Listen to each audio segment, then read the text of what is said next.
Olá, muito boa tarde a você que está conectado conosco aqui pelo Notícias Agrícolas, no ar o nosso boletim de fechamento do mercado. E hoje foi dia de relatório do USDA, dois relatórios importantes, o de área plantada nos Estados Unidos e o de estoques trimestrais. Ambos acabaram aí sem grandes surpresas, apesar de algumas mudanças em relação à expectativa do mercado. As mudanças foram relativamente pequenas, a ponto de não mexer muito com a realidade do mercado em Chicago, tanto que os preços acabaram encerrando com leves quedas. Será que a tendência de queda está mantida? Vamos perguntar para quem entende. Quem está comigo hoje é o meu amigo Ginaldo de Souza, diretor do Grupo Laboro. Está aqui já com a gente na tela. Seja bem-vindo, viu, meu amigo? Obrigado mais uma vez por nos ajudar a entender o mercado. O que você achou do relatório, ou dos relatórios de hoje, Ginaldo? Quais são os seus comentários sobre esses relatórios? E fica a pergunta: viés de baixa está mantido, apesar dos relatórios hoje? Boa tarde, Alex. Boa tarde, amigos de Notícias Agrícolas, ouvintes amigos, internautas amigos. Muito boa tarde. Se você observou nossos relatórios durante toda a semana, eu vinha chamando a atenção, dizendo que a Laboro não esperava de jeito nenhum um relatório altista. A Laboro esperava um relatório neutro para baixista, e foi exatamente o que veio. Eu diria para você que esse relatório não trouxe, porque o americano é muito de olhar números, ele é estatístico. Se esperava-se 1,0001 bilhão, veio 1,0001, ele já disse que é altista. Se veio -1, ele disse que é baixista. Então o mercado oscilou, foi volátil durante a abertura, mas a gente, no fundo, nós vendemos, e quem estava conosco aproveitou para vender, porque o mercado não trouxe mudança nenhuma.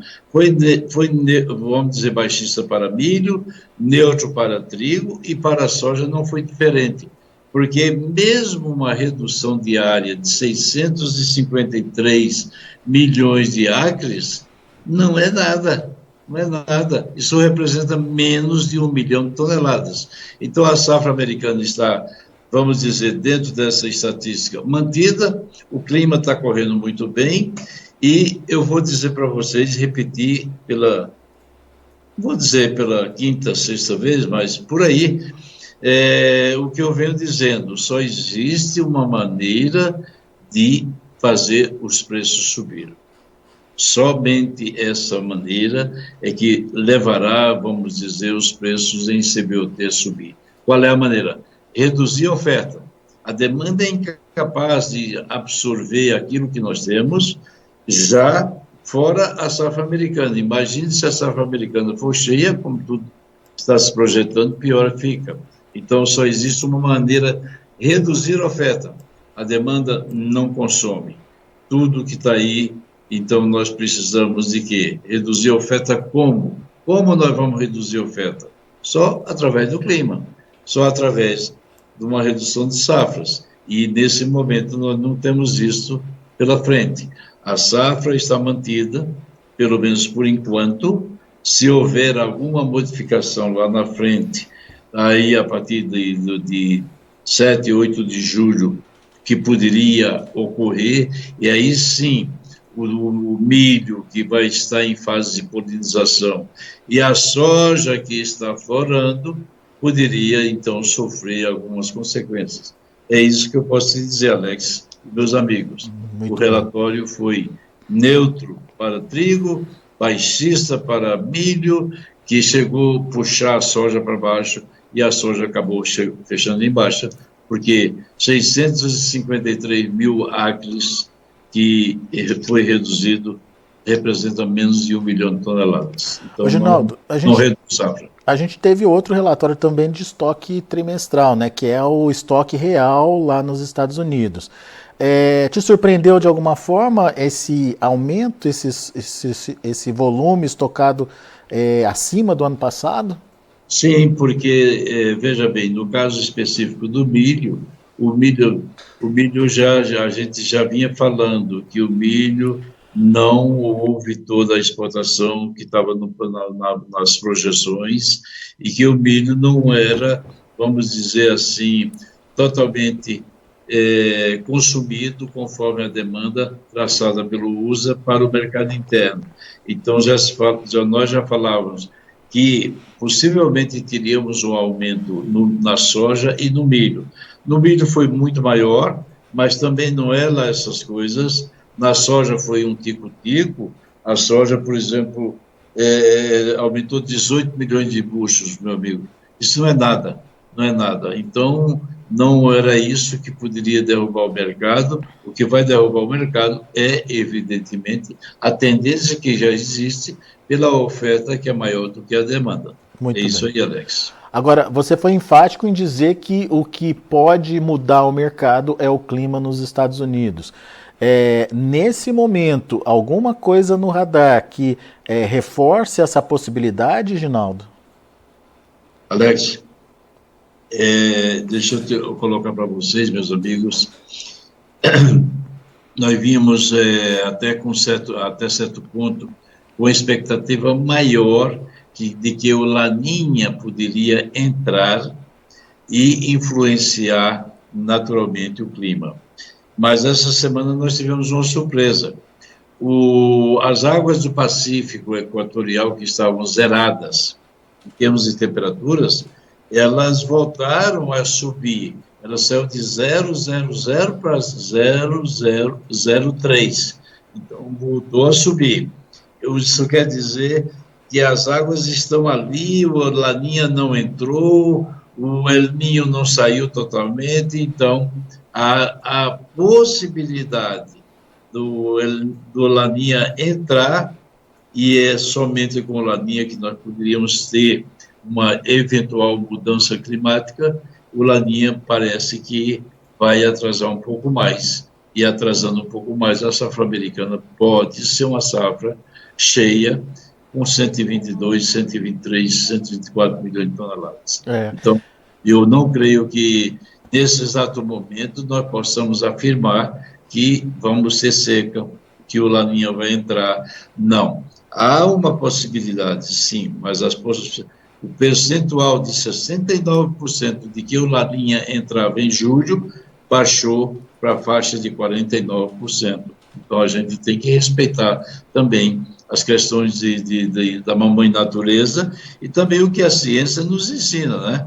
Que de tanto para tanto é tanto, e que na realidade as coisas mudaram um pouco. Então, o clima nos Estados Unidos, essa semana, por exemplo, choveu muito bem em todas as áreas que estavam com problemas de seca. Por exemplo, Ohio, Indiana, Illinois, uma parte do Missouri. E o outro lado mais oeste e o lado norte, foi excesso de chuva. Então, nesse momento, nós não temos nada para dizer em termos de clima, porque o clima está favorável às lavouras americanas. E mesmo com os relatórios de acompanhamento de safra lá dos Estados Unidos mostrando uma deterioração das lavouras, ainda assim o índice é alto de boas e excelentes, né, Ginaldo? A gente começou a semana com um índice de 68%. Os índices são altos em relação ao ano passado. O ano passado, a safra americana quebrou na faixa de 10 milhões de toneladas. Isso ajudou a manter os preços altos. Agora, este ano, do jeito que está, não baixa a safra americana de 120 milhões de toneladas. Então, é preciso tomar muito cuidado, porque a oferta pode aumentar em termos de volume, e a demanda não tem capacidade para absorver esses números que estamos falando. Então, o mercado mantém a sua tendência, e a tendência é de baixa nesse momento. É o que eu posso dizer. Claro que nós não podemos apostar todas as fichas, porque o clima é clima.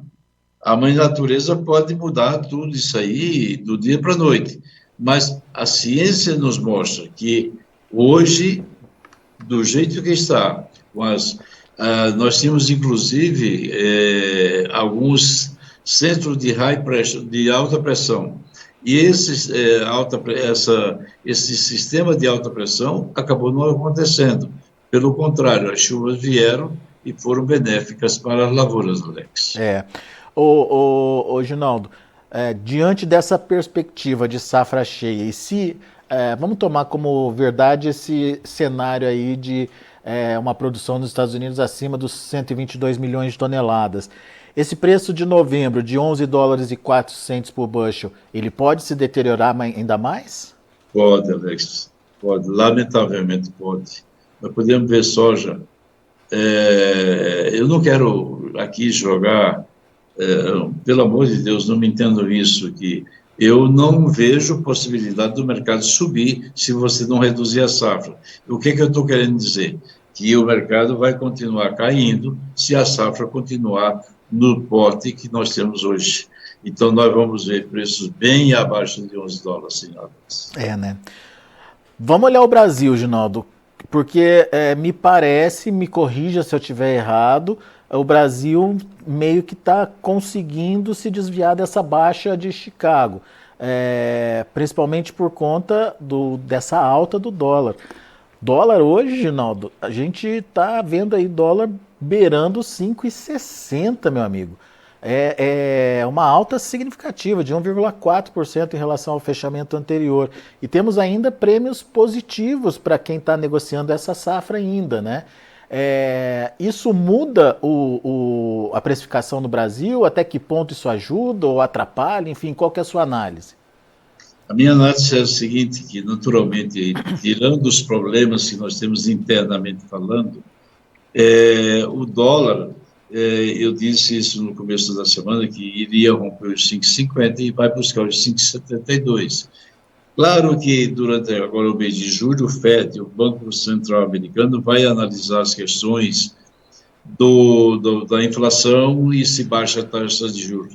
Na minha opinião, ele não vai baixar, porque a inflação americana continua. Essa semana, Alex, para você ter uma ideia, nós pagamos definitivamente todas as despesas do Crop Tour, tudo, pagamos tudo. Antes da alta específica do dólar, pagamos e, lamentavelmente, nós sentimos na pele os aumentos nos hotéis na faixa de 15% do ano passado para agora, os carros aumentaram 20%, os mesmos veículos que nós alugamos no ano passado, tudo está mais caro. Então, na minha opinião, a inflação americana continua alta, o Banco Central americano não vai baixar as taxas de juros, tem, inclusive, alguns presidentes de bancos centrais de estados nos Estados Unidos que preferem e indicam que por ele a taxa subiria. Então, o dólar pode continuar com essa tendência de alta e nós podemos ver o dólar romper 5,72 e buscar níveis ainda superiores a isso.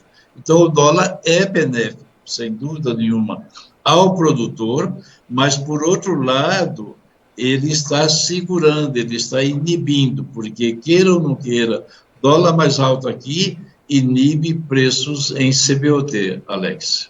Isso é verdade. Tira de um lado, compensa do outro, mas, no final das contas, em reais, Ginaldo, tem melhorado? Tem melhorado, sim, porque a alta do dólar foi maior do que a queda do mercado, vamos dizer assim. E o mercado foi compensado com um prêmio melhor, e Chicago caiu, evidentemente, mas a alta do dólar compensou. E isso hoje, por exemplo, nós vendemos, saiu soja no Porto de Paranaguá, Porto de São Francisco, dessa faixa de 144, 143,50 por aí, para pagamento em agosto.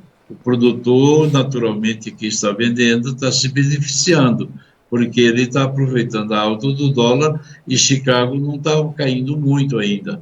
Quando Chicago, vamos dizer, se tudo correr bem, como a gente está falando, tiver, vamos dizer, próximo a 10 dólares, claro que o produtor tem que começar a pensar em vender agora. Vender soja a 11 dólares é uma coisa, vender soja a 11,50, como estava o agosto hoje, é bem diferente do que vender soja a 10 dólares lá na frente. Então, meus amigos, é hora de pensar, os preços estão bons por causa do dólar.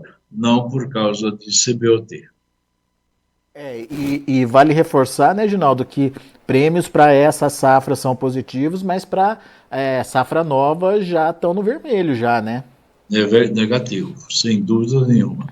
Pois é. Na Os prêmios para a composição. safra nova são negativos Uhum. e eles sabem, o mercado sabe que o Brasil não vai deixar de plantar, que vai talvez querer aumentar a área, mas e vai depender do clima. Imagine você, se nos Estados Unidos tiver um clima cheio, um clima normal, safra cheia, e aqui no Brasil vier uma safra aí também cheia, como é que fica?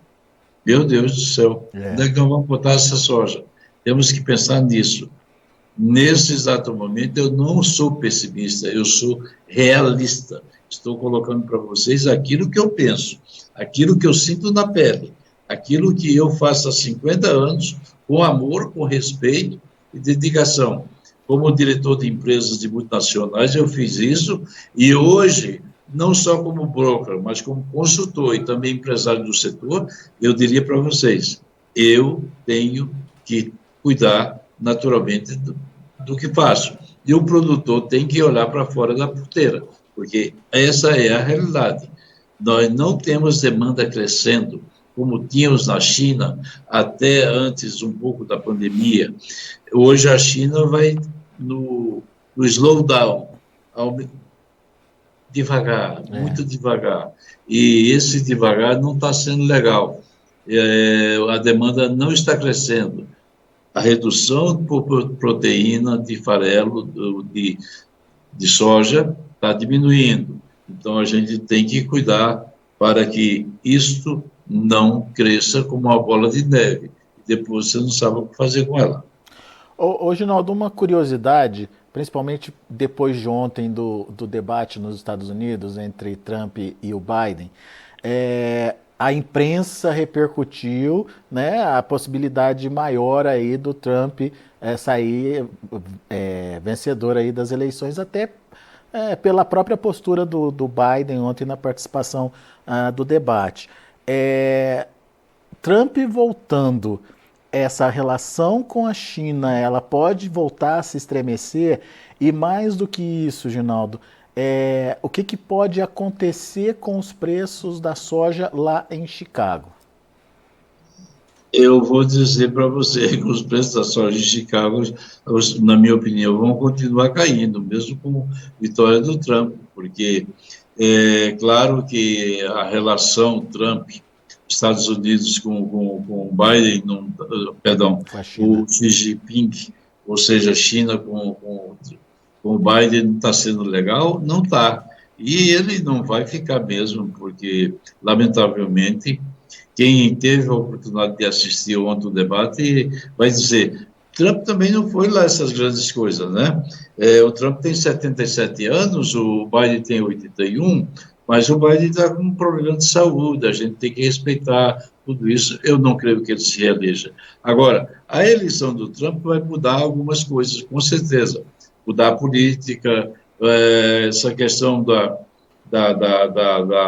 das taxas que foram novamente e recentemente aumentadas pelos americanos, eu acho que nós vamos ter aí algumas negociações para se mexer nisso.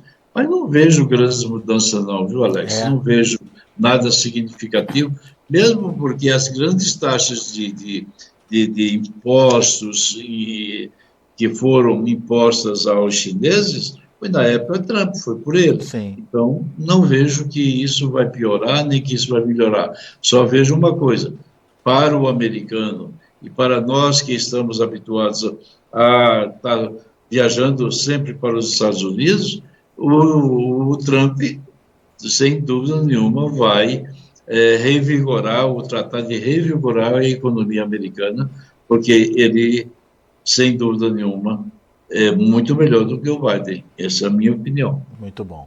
Ginaldo, o Luciano Porto está participando aqui com a gente e ele pergunta o seguinte, a soja para agosto pode perder os 11 dólares já em agosto ou vai precisar começar a colheita, vai precisar ter um direcionamento de oferta consolidada para ela começar a cair?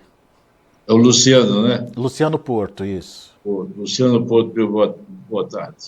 Eu quero dizer, meu amigo, na minha opinião, os US$ 11 podem ser perdidos inclusive durante o mês de julho já, porque se o tempo continuar favorável, evidentemente.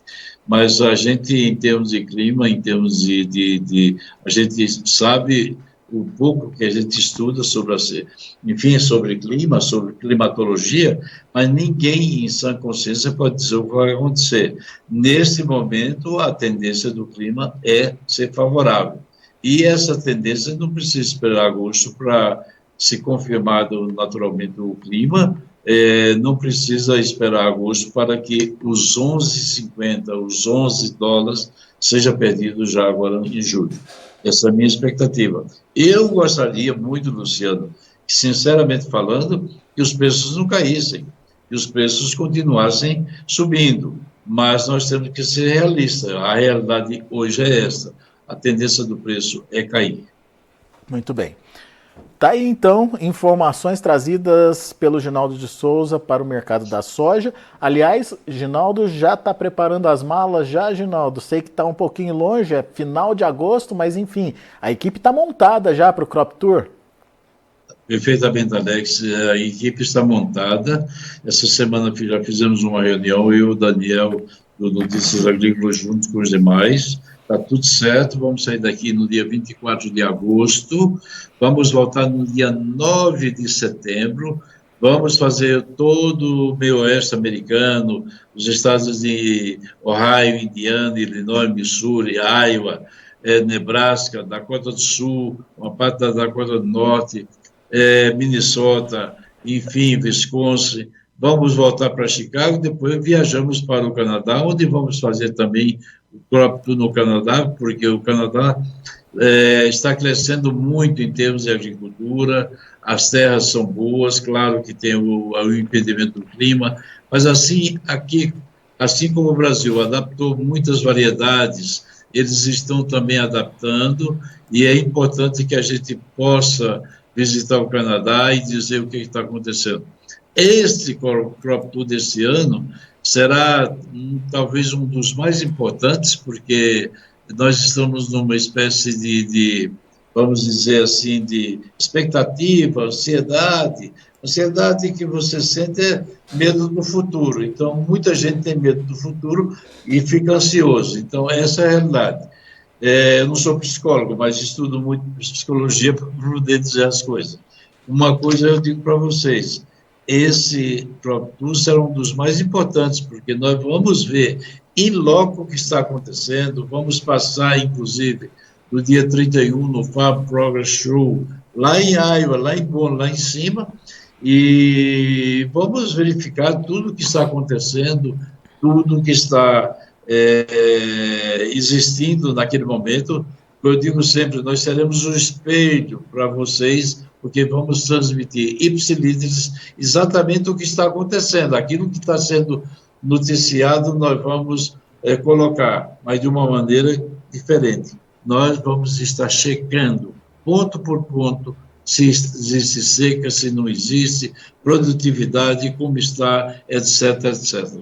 Então, nosso Crop Tour está fechado, está marcado, está definido, e a gente vai fazer uma viagem que, com as bênçãos divinas, sem dúvida nenhuma, trará boas informações para que o produtor brasileiro possa decidir, tomar decisões e dizer, não, nós temos alguém que está lá fazendo esse trabalho com seriedade, com respeito, com amor, para transmitir a vocês aqui no Brasil. Diariamente, Notícias Agrícolas e Laboratório estarão transmitindo de manhã, à tarde e à noite o que está acontecendo nos Estados Unidos a partir de 25 de agosto, quando lá já estão nos Estados Unidos.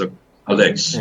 E para quem já acompanhou em outros momentos esse Crop Tour, é um Crop Tour bastante técnico, é um Crop Tour, onde o grupo para, analisa, discute, mede tamanho quantidade de vagem, mede tamanho da planta, enfim, olha a condição do solo, muita informação técnica também sendo adicionada aí, as impressões que os nossos convidados vão estar tendo lá da lavoura in loco nos Estados Unidos. Certo, Ginaldo? Certíssimo, é exatamente isso aí, Alex. E, meus amigos, tenho certeza que nós faremos por vocês aquilo que vocês gostariam também de fazer. Estaremos transmitindo com amor, com dedicação, com respeito, com tecnologia, tudo aquilo que iremos verificar lá nos Estados Unidos e no Canadá. Não tenho dúvida disso. Muito bom. Meu amigo, mais uma vez, muito obrigado pela participação, muito obrigado pela disponibilidade de estar aqui com a gente, nos ajudando a entender o mercado. Uma sexta-feira com relatórios do USDA, mas, enfim, a gente entende também que o mercado segue e a realidade, por enquanto, não é das mais favoráveis em termos de preços, pelo menos para Chicago. Aqui no Brasil, o dólar acaba, de alguma forma, compensando essa queda em Chicago, mas também não é a grande questão. Afinal de contas, lá na frente a gente pode ver o encarecimento do próprio custo de produção em função do dólar em alta também. Então, vamos lá, vamos prestar atenção e, como o Ginaldo falou, vamos aproveitar os momentos aí para ir participando do mercado. Obrigado, Ginaldo. Grande abraço. Obrigado você, Alex. Obrigado você, amigo que nos ouviu. Paciência, tolerância. Vamos para frente com garra, com força e fé, fazendo aquilo que nós sabemos fazer, e é trabalhar no agro com muito amor. Um abraço a todos. O Luciano Porto está te elogiando aqui, Ginaldo. Disse que você Obrigado. foi Abraço, Luciano. didático e sintético. Tchau, tchau. Obrigado, Ginaldo. Abraço. Obrigado, Luciano. Tá aí, Ginaldo de Souza, Grupo Labora, aqui com a gente, trazendo as informações do mercado em dia de relatório que trouxe área menor de soja lá nos Estados Unidos, pelo menos menor do que a expectativa, trouxe um aumento nos estoques trimestrais, no estoque físico lá dos Estados Unidos, em comparação também com o que tinha nesse mesmo período do ano passado, mas, como o Ginaldo bem disse, são alterações que pouco mudam ou pouco impactam no resultado final, no volume final a ser produzido lá naquele país. E se esse volume se concretizar, teremos aí um motivo de mais pressão nos preços para a soja em Chicago. Vamos ver como encerraram as negociações? Acompanhe comigo na tela, vamos lá. Soja para julho fechou a $11,50, queda de 1 ponto mais 75. Agosto, 11,33, queda de 2 pontos mais 75. Setembro, $11 por bushel, queda de 3 pontos. Novembro, $11,04 por bushel, perdendo 0,75. Vamos ver o milho. Milho caiu bem. Para julho, $3,97 por bushel, 16,5 pontos de queda. Setembro, perdeu 15 pontos, $4,07 por bushel. Dezembro, $4,20 por bushel, uma queda de 13 pontos. E o março, $4,34 por bushel, uma queda aí de 11,5 pontos. No caso específico do milho, a gente teve aumento de área e também aumento dos estoques. Vamos ver o trigo. Trigo também no vermelho, julho 5,53, queda de 6 pontos mais 25. Setembro 5,73, queda de 6 pontos. Dezembro 5,97, queda de 4,5 pontos. E o março de 25, queda de 3,5 pontos, fechando aí a $6,15 por bushel. Muito bem, são os números já finalizados de comercialização lá na Bolsa de Chicago. A gente fica por aqui, agradeço muito a sua atenção e a sua audiência. Notícias agrícolas, informação agro relevante e conectada.